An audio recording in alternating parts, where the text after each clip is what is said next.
Stay tuned for Suzy Empire Reality TV. Thank you.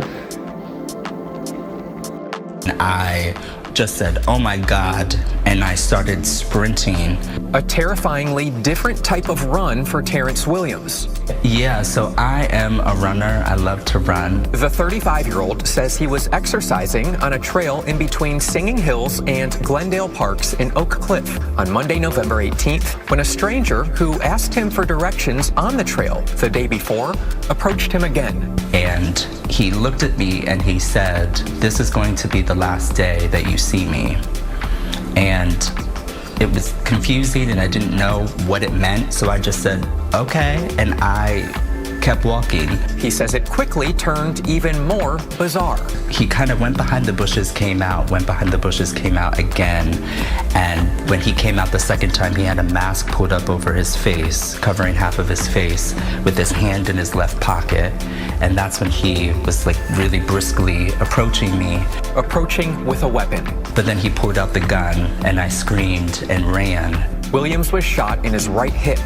And it wasn't even like I fell, I flew. I flew through the air and landed on the ground. And while lying, wounded on the ground, Williams thought his life was about to end.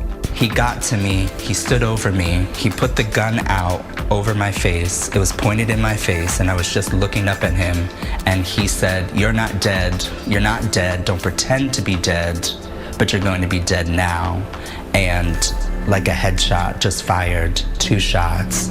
And I don't know if it was the grace of God who curved the bullets, my guardian angel. I don't know if it was bad aim. I don't know what it was, but he had that gun pointed at my head and one bullet hit my shoulder and the other bullet hit the pavement. Williams says the shooter left. With all my strength, crawled to my cell phone and dialed 911. Williams was taken to a hospital by Dallas Fire Rescue.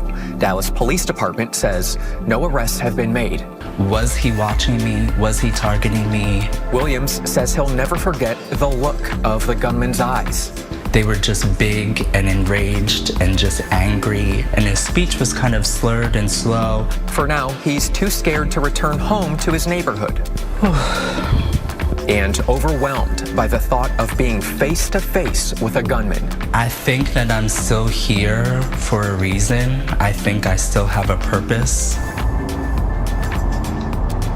Williams says he's interviewed with detectives a few times. If you have any information about this shooting, you can obviously contact Dallas Police Department.